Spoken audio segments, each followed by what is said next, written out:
नमस्कार, मैं अंकित स्वागत करता हूं आप सभी का हमारे YouTube चैनल ऑनलाइन प्रेप में। आज के इस क्लास में हम लोग हल करने वाले हैं, जैसा कि आप लोग स्क्रीन पर देख सकते हैं, हिंदी भाषा के महत्वपूर्ण प्रश्न, जिसमें प्रश्नों की संख्या लगभग 25 होंगे, जैसा कि आप लोग एक बार देख सकते हैं, जो आप सभी लोगों के परीक्षा के दृष्टि से बहुत ही महत्वपूर्ण है। महत्वपूर्ण इसलिए है कि आप सभी लोगों के परीक्षा में भाषा से प्रश्न आते हैं, जिसमें आप लोग इंग्लिश और हिंदी भाषा का चयन करते हैं, जिसमें हिंदी भाषा अत्यंत महत्वपूर्ण होता है। यानी हिंदी आप लेते हैं तो वह ज़्यादा महत्वपूर्ण होता है, क्योंकि हिंदी के जो प्रश्न होते हैं काफ़ी सधे हुए होते हैं, स्कोरिंग भी होता है। यदि आप हिंदी के प्रैक्टिस सेट या क्लास को अच्छे से पढ़ लेते हैं, जिसमें प्रश्न कराया जाता है, तो उससे आप जो है अपने एग्ज़ाम में अच्छा कर पाएंगे और अच्छे नंबर ला पाएंगे। ठीक है, तो जो लोग इस क्लास को देख रहे हों, वीडियो को लाइक कर ले और चैनल को सब्सक्राइब कर ले। जो भी नए स्टूडेंट हैं, अभी तक हमारे कोर्स को ज्वाइन नहीं किए हैं, वह हमारे दिए गए कॉन्टैक्ट नंबर पे कॉल करके, मैसेज करके, जानकारी प्राप्त करके हमारे पेड कोर्स से जुड़ सकते हैं। तो चलिए हम यहाँ देखते हैं, महत्वपूर्ण जो प्रश्न हैं उसे हल करते हैं। जैसा कि आप लोग स्क्रीन पर देख सकते हैं, प्रश्न नंबर 51 से शुरू है। आपके एग्जाम में इसी तरह प्रश्न पूछा जाता है। जो भाषा का भाग होता है उसमें प्रश्न की संख्या 51 से स्टार्ट होता है, जिसमें देख सकते हैं निर्देश दिया होता है कि कितने प्रश्न से लेकर कितने प्रश्न तक का चुनाव जो है कैसे करना होता है। इसमें दिया है कि प्रश्न नंबर 51 से लेकर 55 तक के जो प्रश्न हैं, निम्नलिखित वाक्य के लिए प्रयुक्त उचित शब्द को चुनिए। यानी प्रश्नों की जो संख्या है 51 से 55 तक के प्रश्न हैं। इसमें 51 जो प्रश्न है उसमें क्या पूछा है? वह बालक जिसे गोद लिया गया हो उसे एक शब्द में क्या कर सकते हैं, या प्रयुक्त उचित शब्द क्या है? विकल्प देख सकते हैं आप लोग, दत्तक, बी अंकित, सी औरस और डी रेहतुआ। यानी इस प्रश्न का सही उत्तर क्या होगा, आप लोग साथ साथ कमेंट बॉक्स में देते चलेंगे। इसका सही उत्तर क्या होगा? ए होगा। 51 का जो सही उत्तर होगा वह ए है, दत्तक। यानी वह बालक जिसे गोद लिया गया हो उसे एक शब्द में क्या कहते हैं? दत्तक, यानी दत्तक पुत्र कहा जाता है। ठीक है, अगले प्रश्न की ओर चलते हैं। अगला प्रश्न आप लोग स्क्रीन पर देख सकते हैं। प्रश्न नंबर 52 में क्या पूछा है? यानी जिसको प्रसन्न करना कठिन है, क्या? जिसको प्रसन्न करना कठिन हो उसे एक शब्द में या उसके लिए उचित शब्द क्या होगा? देख सकते हैं विकल्प ए आशुतोष, बी दम्भी, सी दुरासाध्य और डी क्रोधी। तो प्रश्न नंबर 52 का सही उत्तर, राइट आंसर आप सभी लोग देंगे। क्या होगा इसका सही उत्तर? यानी सी होगा, दुरासाध्य जो है, जिसको प्रसन्न करना कठिन हो उसे एक शब्द में, उसके लिए उचित शब्द क्या होगा? दुरासाध्य होगा। ठीक है, चलते हैं अगले प्रश्न की ओर। अगला प्रश्न आप लोग स्क्रीन पर देख सकते हैं। इसमें दिया है जो काम न करना चाहे उसे क्या कहते हैं? यानी एक शब्द में आलसी कहते हैं, या निकम्मा, या अकर्मण्य, या दुष्कर। तो प्रश्न नंबर 53 का राइट आंसर क्या होगा? यानी सी होगा इसका सही उत्तर। अकर्मण्य जो है, जो काम न करना चाहे उसके लिए उपर्युक्त जो है शब्द होगा। इसका सही उत्तर क्या होगा? सी होगा। ठीक है, चलते हैं अगले प्रश्न की ओर। अगला प्रश्न आप लोग स्क्रीन पर देख सकते हैं। प्रश्न नंबर 54। प्रश्न नंबर 54 में क्या दिया है? जो धन को व्यर्थ व्यय करता हो, यानी बेकार में खर्च करता हो, व्यर्थ यानी बेकार में, व्यय यानी खर्च करता हो, उसे, उसके लिए उचित शब्द क्या होगा, या उसके लिए एक शब्द में क्या कहेंगे? कृपण या मितव्ययी, सी अल्पव्ययी और डी अपव्ययी। यानी जो धन को व्यर्थ व्यय करता हो, प्रश्न नंबर 54 का राइट आंसर क्या होगा? डी होगा, अपव्ययी जो है, क्या कहते हैं, जो धन को व्यर्थ व्यय करता है, इसके लिए एक शब्द या उचित शब्द क्या होगा? डी होगा, अपव्ययी। ठीक है, अगले प्रश्न की ओर चलते हैं। अगला प्रश्न आप लोग स्क्रीन पर देख सकते हैं। इसमें पूछा है कि जो आंखों के सामने हो, किसके? आंखों के सामने हो, उसके लिए उचित शब्द क्या है? यानी इसका सही उत्तर आप लोग दे दिए होंगे। प्रश्न नंबर 55 का राइट आंसर क्या होगा? ए होगा, प्रत्यक्ष। यानी जो आंखों के सामने हो उसे प्रत्यक्ष कहते हैं। ठीक है, इसका सही उत्तर क्या होगा? प्रत्यक्ष, यानी विकल्प ए। अगला प्रश्न हम लोग देखेंगे, काफी महत्वपूर्ण प्रश्न है। इसमें पूछा है प्रश्न नंबर 56 में, हिंदी दिवस, क्या पूछा है, हिंदी दिवस कब मनाया जाता है? विकल्प दिया है 15 अगस्त, बी 14 सितंबर, सी 26 जनवरी और डी 14 नवंबर। तो यदि आप लोग जानते होंगे तो इसका सही उत्तर दे दिए होंगे, यानी हिंदी दिवस कब मनाया जाता है। प्रश्न नंबर 56 का सही उत्तर क्या होगा? बी होगा, यानी 14 सितंबर। ठीक है, 14 सितंबर को हिंदी दिवस के रूप में मनाया जाता है। ठीक है, आपके एग्जाम में पूछा जाए कि हिंदी भाषा को राजभाषा का दर्जा कब दिया गया था, यानी संविधान में जो है हिंदी को राजभाषा का दर्जा कब दिया गया था? 14 सितंबर, लोग नोट भी कर लेंगे, याद रखेंगे, 1949 को जो है हिंदी भाषा को संविधान में राजभाषा का दर्जा दिया गया था। तभी से जो है 14 सितंबर को हिंदी दिवस के रूप में मनाया जाता है। ठीक है, अगला प्रश्न हम लोग देखेंगे। अगले प्रश्न की ओर चलते हैं। प्रश्न नंबर 57 में पूछा है, देवनागरी किस भाषा की लिपि है? पंजाबी, बी बांग्ला, सी उर्दू या डी हिंदी। तो देवनागरी लिपि जो है वह किस भाषा का है? तो हिंदी भाषा की लिपि है। इसका सही उत्तर क्या होगा? डी है। ठीक है, अगला प्रश्न हम लोग देखेंगे। अगले प्रश्न में क्या दिया है? प्रश्न नंबर 58 में पूछा है, छ वर्ण किसके योग से बना है? यानी आप ध्यान रखेंगे, छ यानी छत्री वाला जो छ है, उस वर्ण के बारे में पूछा जा रहा है, किसके योग से बना है, या कह पूछा जा सकता है कि संयुक्त वर्ण। इसमें आप देखेंगे, इस विकल्प ए दिया है क और श, बी दिया है क और च, सी दिया है क और छ और डी दिया है क और श। यहाँ ध्यान रखेंगे, प्रश्न नंबर 58 का सही उत्तर क्या होगा? तो आप लोग इसका सही जवाब देंगे, यानी ए। ठीक है, हिंदी वर्णमाला में जो है कितने संयुक्त व्यंजन हैं? ये आप क्या है, छ जो है व्यंजन है, तो संयुक्त व्यंजन की संख्या कितनी है? 4 है। कौन कौन सा? पहला आप लोग देख लिए, जैसे छत्री छ वाला जो है क, यानी उसके नीचे हलंत लगा है, तो क और श से मिलके बना है, आप देखेंगे मूर्धन्य श है। फिर उसके बाद एक और आपका आता है त्र, त्र किससे मिलके बना है? तो त और र से मिलकर बना है। आप ध्यान रखेंगे, त यानी आधा त, यानी त के नीचे यदि हलंत लगा हो तब वह सही होता है। फिर आगे हम देख लेंगे ज्ञ, क्या है? ज्ञ, जब इसका उच्चारण करते हैं तो ज और ञ का आता है, क्या? ज और ञ के योग से जो है ज्ञ संयुक्त वर्ण बना हुआ है। ठीक है, एक और है आपका श्र, श्रवण वाला श्र, आप ध्यान रखेंगे, जो श्रवण हम लिखते हैं उसका स है, तो वह किससे मिलके बना है?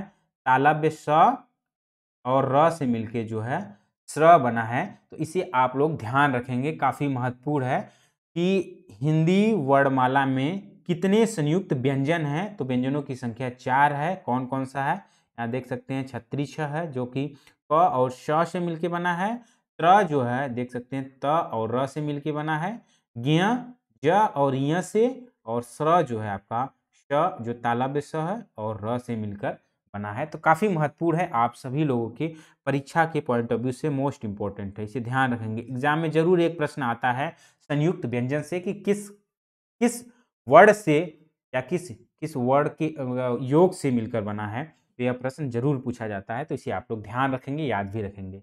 ठीक है, अगला प्रश्न हम लोग देखेंगे, दिया हुआ है प्रश्न नंबर 59 में पूछा है, निम्नलिखित में कौन सा वर्ण घोष, यहाँ ध्यान रखेंगे, कौन सा वर्ण घोष है? घोष यानी जब हमने वर्णमाला को पढ़ा था, वर्णमाला के क्लास में हमने स्वर व्यंजन को पढ़ा था, उसमें व्यंजन में हमने घोष, अघोष, अल्प प्राण, महाप्राण आदि को हमने जो है विस्तार से पढ़ा था और समझा था। तो एक बार फिर से आपको बताएंगे, यहाँ पर समझाने का प्रयास करेंगे। आप लोग ध्यान से चीज़ों को समझे, सुने, साथ साथ नोट भी कर ले। घोष यानी ध्यान रखेंगे, पहले अघोष क्या होता है? अघोष जो है पहला और दूसरा, यानी हर वर्ग का, आप ध्यान रखेंगे, हर वर्ग का पहला वर्ण और दूसरा वर्ण जो होता है वह अघोष होता है। और घोष या सघोष, जिसे सघोष भी कहते हैं, किसे? घोष को जो है सघोष के नाम से भी जानते हैं। यह हर वर्ग का तीसरा, चौथा और पांचवा वर्ण जो होता है उसे क्या कहते हैं? घोष कहते हैं। आप लोग ध्यान रखेंगे, कैसे याद रख सकते हैं? यानी हर वर्ग का, हर वर्ग का पहला और दूसरा वर्ण जो होता है वह अघोष होता है, और घोष कौन सा होता है, यानी हर वर्ग का तीसरा, चौथा, पांचवा। तो हम लोग घोष को 300 इसके एक ट्रिक के माध्यम से यानी 345 से याद करेंगे। जब भी 345 हम ऐसे याद करेंगे तो वह क्या होगा, यानी घोष होगा, यानी तीसरा, चौथा और पांचवा हर वर्ग का। और अघोष को हम लोग 12 से याद करेंगे, संख्या 12 से, यानी हर वर्ग का 12 से क्या हो जाएगा, 1, 2, यानी हर वर्ग का पहला और दूसरा अघोष होता है। तो इसमें क्या पूछा है, कौन सा वर्ण घोष है, तो आप लोग इसका सही जवाब दे देंगे। अब तो आप लोग समझ गए होंगे। तो इसका सही उत्तर क्या होगा 59 का, आप लोग जवाब दें कमेंट बॉक्स में, यानी सी होगा। सी कैसे होगा, द क्या है, द त वर्ग का चौथा वर्ण है, तो आप ध्यान रखेंगे आपका आता है त, थ, द आता है, फिर ध, फिर न, तो यानी द जो है तीसरा वर्ण है, तो क्या होगा, यह घोष होगा। ठीक है, प, ट और थ जो है इसमें विकल्प में क्या होगा, अघोष होगा। ठीक है, इस प्रकार आप लोग समझेंगे। ऐसे ही आप सभी लोगों के एग्जाम में प्रश्न आते हैं, पूछे भी जाते हैं। ठीक है, तो ऐसा नहीं कि आप लोग परेशान होंगे कि एग्जाम में कुछ और प्रश्न आएगा। तो इसीलिए आप लोगों को मैंने पहले ही बता दिया कि जो हिंदी भाषा के प्रश्न हैं, जो आप लोग हिंदी भाषा यदि लेते हैं ज़्यादातर स्टूडेंट, तो यह काफ़ी इसके प्रश्न सधे हुए होते हैं। प्रश्न फिक्स भी होता है कि कैसे इसके प्रश्न बनाया जाए। जो आप सभी लोगों का महत्वपूर्ण प्रश्न कराया जा रहा है, अभ्यास प्रश्न कराया जा रहा है, इन्हीं प्रश्नों से प्रश्न आते हैं। ऐसा नहीं कि अलग से कुछ बनाया जाए। वर्णमाला क्या, वर्णमाला से प्रश्न जैसे हम आप लोगों को बता रहे हैं, आप जो है कि अभ्यास प्रश्न में, महत्वपूर्ण प्रश्न में करा रहे हैं, इसी प्रकार प्रश्न आते हैं। तो आप लोग यदि अच्छे से जो है क्लास को कर लेते हैं, क्लास को अंत तक देखते हैं, तो समझ लेते हैं, तो आप लोग अपने परीक्षा में अच्छा नंबर ला सकते हैं। ठीक है, अगला हम लोग देखेंगे प्रश्न नंबर 60 में क्या पूछा है, रंगभूमि उपन्यास, काफी महत्वपूर्ण है, यानी रंगभूमि उपन्यास के लेखक कौन हैं। तो आप लोग विकल्प देख सकते हैं, ए अमरकांत, बी प्रेमचंद, सी रंगे राघव और डी राजेंद्र यादव। तो यह काफी महत्वपूर्ण उपन्यास है, काफी प्रचलित उपन्यास है, आप सभी लोग जानते भी हैं, पढ़े भी होंगे। एक प्रचलित कह सकते हैं, प्रसिद्ध उपन्यासकार का है, किसका है, तो इसका सही उत्तर होगा बी, यानी मुंशी प्रेमचंद का यह प्रसिद्ध उपन्यास है रंगभूमि। इसके अलावा भी हमने बताया था कि इनके जो है गबन है, गोदान है। गोदान आप सभी लोग पढ़े होंगे, जानते भी होंगे, काफी महत्वपूर्ण उपन्यास है, जो है कृषक जीवन पे आधारित प्रेमचंद का प्रमुख उपन्यास गोदान को माना जाता है। ठीक है, तो इस प्रकार आप लोग याद रखेंगे। आप लोगों के एग्जाम में जो है लेखक या कवि के महत्वपूर्ण उपन्यास, कवि रचनाओं के बारे में पूछा जाता है, तो उसको हम एक क्लास में आप सभी लोगों को जो महत्वपूर्ण है, जिनसे प्रश्न आता है, उसे बता देंगे। तो आप लोग परेशान नहीं होंगे इतना ज़्यादा कि कहाँ का कौन से जो है लेखक या कवि की रचना पूछेगा। तो ऐसा नहीं है, डीपली में नहीं, जो है कि जो सामान्य होता है, जो महत्वपूर्ण होता है, उन्हीं से पूछा जाता है। अगला प्रश्न की ओर चलते हैं। अगला प्रश्न आप लोग स्क्रीन पर देख सकते हैं। इसमें पूछा है संसद से सड़क तक, क्या पूछा है, संसद से सड़क तक काव्य संकलन किसका है। तो काफी महत्वपूर्ण है, इसे भी आप लोग याद रखेंगे, नोट कर लेंगे। इस प्रश्न का सही उत्तर है सी, यानी सुदामा पांडे धूमिल।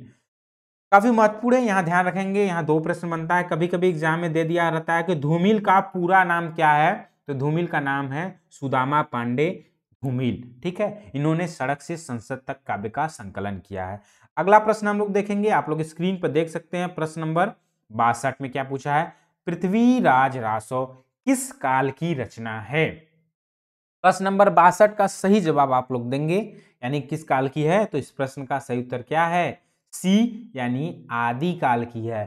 पृथ्वीराज रासो किस कवि की रचना है, ध्यान रखेंगे आप लोग, चंद बरदाई किसकी है, चंद बरदाई की है रचना है, काफी महत्वपूर्ण है। यानी चंद बरदाई का जो रचना है, जिसे महाकाव्य भी माना जाता है, यानी चंद, इसे जो है आदिकाल का प्रमुख क्या कह सकते हैं, प्रथम महाकाव्य के रूप में भी जाना जाता है, किसे, पृथ्वीराज रासो को। यह आदिकाल की रचना है, चंद बरदाई की रचना मानी जाती है।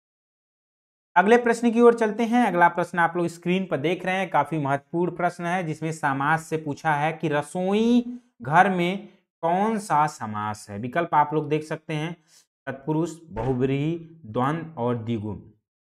समास में हम आप लोगों को बताए थे कि कैसे समास की पहचान कर सकते हैं, तो आप लोग ध्यान रखेंगे।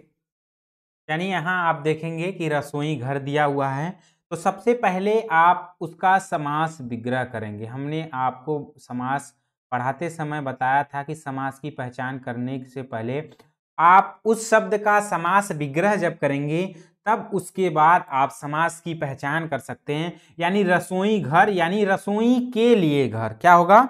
रसोई के लिए घर होगा।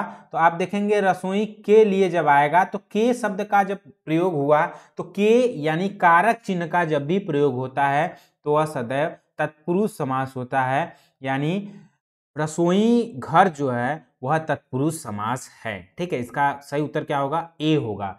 हमने बताया था आपको कि पहचान कैसे करना है। यानी जब भी कारक चिन्हों का प्रयोग हो तो वह तत्पुरुष होगा, जहां अव्यय या उपसर्ग का प्रयोग होगा तो अव्ययी होगा, बहुब्रीहि में तीसरा शब्द प्रधान होता है, द्विगु संख्यावाची और द्वंद्व में विलोम होता है। तो इसके बारे में हमने आपको अच्छे से समझाया था, पहचान भी कराया था।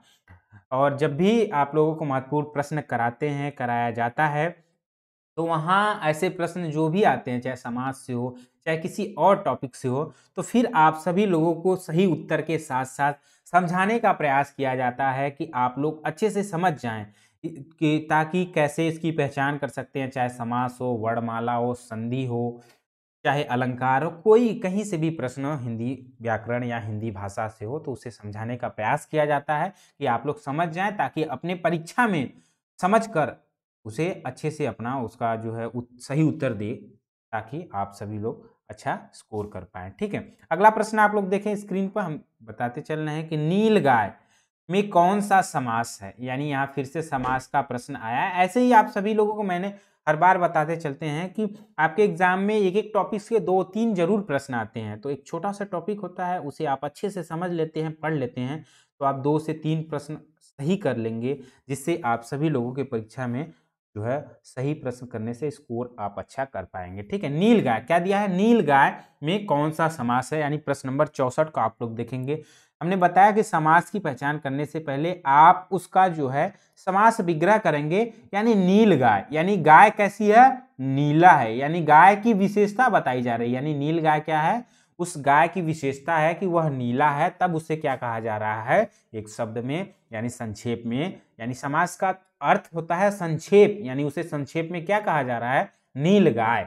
यानी जहां भी विशेषता हमने बताया था, जहां आपका उपमेय या उपमान की बात आए, उपमेय उपमान यानी तुलना जिसे कहते हैं, क्या? तुलना। जहां विशेषता की बात आए, यानी किसी शब्द से, किसी व्यक्ति से, किसी वस्तु से विशेषता जब हो, तुलना हो, वहां सदैव क्या होता है? वहां सदैव कर्मधारय समास। यानी इस प्रश्न का सही उत्तर क्या होगा? सी, कर्मधारय समास। ठीक है, चलते हैं अगले प्रश्न की ओर। अगला प्रश्न आप लोग स्क्रीन पर देख रहे हैं। प्रश्न नंबर 65 में क्या पूछा है आप लोग देखेंगे। पीताम्बर, पीताम्बर पीत है अंबर जिसका, अर्थात विष्णु। हमने बताया था ना, क्या? पीताम्बर पीत है जिसका अंबर अर्थात विष्णु। पीत यानी पीला की बात कही जा रही है। पीला क्या? पीला जो रंग होता है, यानी पीला है जिसका अंबर। अंबर यानी आप ध्यान रखेंगे तो क्या है? इसे कौन सा समास कहेंगे? यानी पीताम्बर क्या होगा? इसका सही उत्तर 65 का होगा डी। क्या होगा? बहुब्रीहि समास। हमने आप लोगों को बताया था, फिर बताने का प्रयास करते हैं, समझाने का प्रयास कर रहे हैं कि पीताम्बर यानी यहाँ समास विग्रह किया हुआ है कि पीत है अंबर जिसका, अर्थात विष्णु। यानी पहला पद क्या है? पहला पद ये है, दूसरा दोनों पद प्रधान न हो के तीसरा पद कौन प्रधान हो रहा है? अलग से एक तीसरा पद आ रहा है, विष्णु की बात कही जा रही है। जब दो पदों यानी पहला दूसरा पद प्रधान न हो के तीसरा प्रधान हो तो वहां सदैव बहुब्रीहि समास होता है।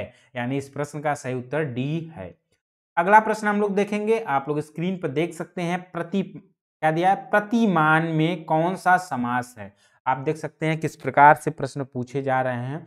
तो जब भी आप महत्वपूर्ण प्रश्नों की क्लास या अभ्यास प्रश्नों को हल करते हैं तो वहाँ तरह तरह के अलग अलग तरह के प्रश्न आते हैं, तो उससे अनुमान आप लोगों को एक आभास हो जाता है। आप लोग समझ जाते हैं कि कैसे प्रश्न पूछे जाते हैं, कैसे पहचान कर सकते हैं। ठीक है, क्लास में आपको 2-4 उदाहरण के माध्यम से बताया जाता है, नहीं फिर भी नहीं समझ पाते हैं, लेकिन अभ्यास प्रश्न में अलग-अलग शब्द आते हैं, फिर उसे हम समास कौन-सा है, संधि क्या है, अलंकार क्या है, ऐसे पहचान करते हैं, तो हम जल्दी से जो है उसे समझ जाते हैं और उसकी पहचान कर पाते हैं, ठीक है? तो ज़्यादा से ज़्यादा अभ्यास प्रश्नों को करने से, महत्वपूर्ण प्रश्नों को करने से आप सभी लोगों की जो कह सकते हैं अच्छे से आप लोग उस चीज़ को पहचान कर सकते हैं। यानी क्या दिया है? प्रतिमान।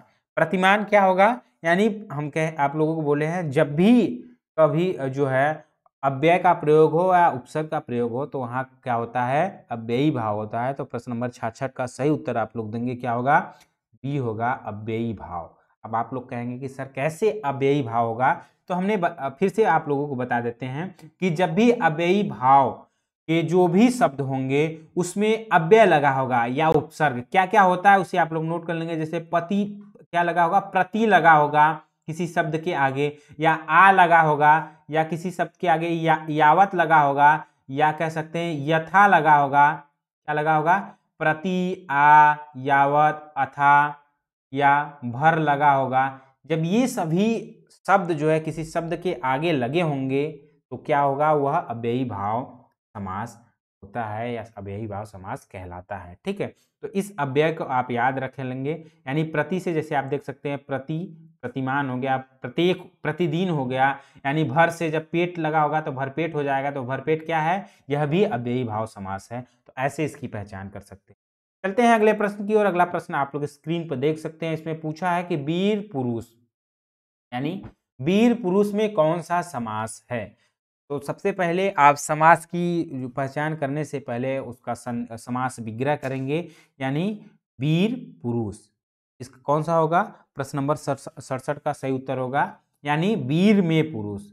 क्या होगा? यानी वीर में पुरुष का जो समास विग्रह करेंगे तो आप देखेंगे यहाँ में का प्रयोग हो रहा है। तो हमने बताया था कि जब भी कारक चिन्ह का प्रयोग होगा तो वह सदैव जो है तत्पुरुष समास कहलाता है। तो यानी प्रश्न नंबर 67 का सही उत्तर क्या होगा? बी है, ठीक है। अगला प्रश्न हम लोग देखेंगे, काफी महत्वपूर्ण है, आप लोग स्क्रीन पर देख सकते हैं। इसमें पूछा है, इस प्रश्न को आप सभी लोग जवाब देंगे, इसका क्या सही उत्तर होगा कि चारपाई पर चादर बिछा दीजिए। यानी क्या दिया है? चारपाई पर चादर बिछा दीजिए। वाक्य में पर दिया है, क्या दिया है? पर कौन सा कारक है, ठीक है? कारक क्या है? यानी आप ध्यान रखेंगे कर्ता का क्या होता है? कर्ता ने, आप ध्यान रखेंगे कर्म, कर्ता ने कर्म को करण से या के द्वारा, क्या हो गया? कर्ता ने कर्म को करण से के द्वारा संप्रदान, यहां ध्यान रखेंगे क्या होता है? संप्रदान को के लिए, यह हम जो बता रहे हैं को के लिए, ये कारक चिन्ह है, ठीक है। अपादान से अलग, यानी अपादान से अलग होने का भाव बोध कराता है, ठीक है। संबंध का के की, यहाँ ध्यान रखेंगे का के की रा रे री। और अधिकरण में क्या प्रयोग होता है? अधिकरण में और पर का प्रयोग होता है। तो आप लोग इसका सही जवाब दे दिए होंगे। यानी प्रश्न नंबर 68 का सही उत्तर क्या होगा?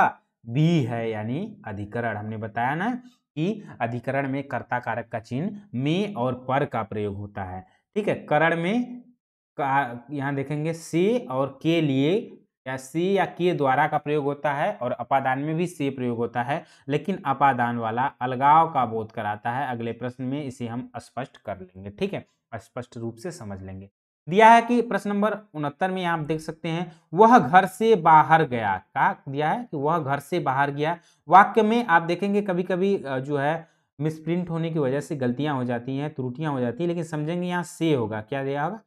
से कौन सा कारक है? यानी इस वाक्य में जो से का प्रयोग हुआ है वह कौन सा कारक है? यानी इसे ध्यान रखेंगे, कौन सा कारक होगा? प्रश्न नंबर 69 का सही उत्तर आप लोग देंगे, का सही उत्तर होगा डी, अपादान।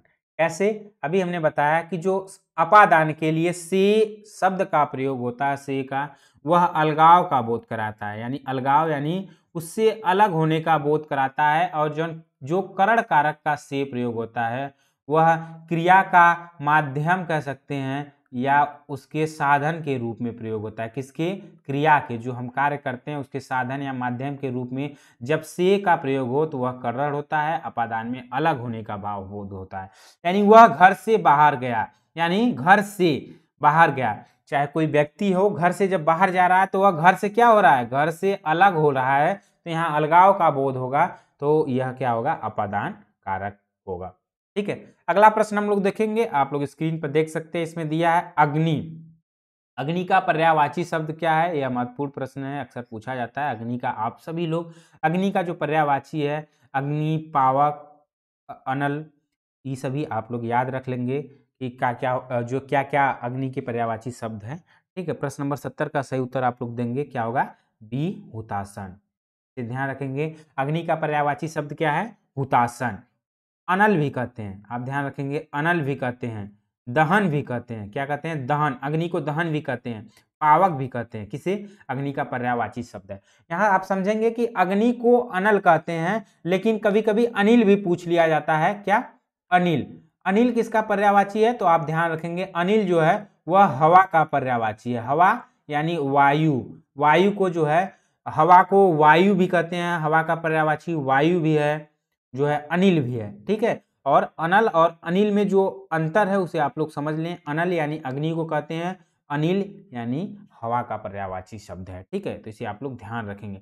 कभी कभी ऐसे ऐसे पूछ लिया जाता है आपके एग्जाम में, इस प्रकार की अनल ऐसे दे दिया होता है कि अनल ऐसे डैश फिर अनिल, फिर विकल्प दिया रहता है कि हवा, वायु, या फिर कुछ और दे दिया होता है कि बादल, हवा, फिर उसके बाद जल, वायु, इस तरह दे दिया होता है। लेकिन दोनों के अर्थ को आप समझेंगे कि अनल जो होता है वह अग्नि यानी आग, ये समझेंगे कि अग्नि को आग भी कहते हैं, अग्नि, और अनिल जो है वायु का पर्यायवाची शब्द है। इसे आप लोग स्पष्ट समझ जाएं। ठीक है, अगला प्रश्न आप लोग स्क्रीन पर देख सकते हैं, कमल। कमल का पर्यायवाची शब्द है, यानी आप लोग इसका सही जवाब दे दिए होंगे, क्योंकि कमल का पर्यायवाची शब्द आप लोग जानते होंगे, पहले से पढ़े भी होंगे कि कमल क्या है, कि उसकी पर्यायवाची क्या क्या है, तो आप लोग इसे बता देंगे। यानी प्रश्न नंबर 71 का सही उत्तर क्या है?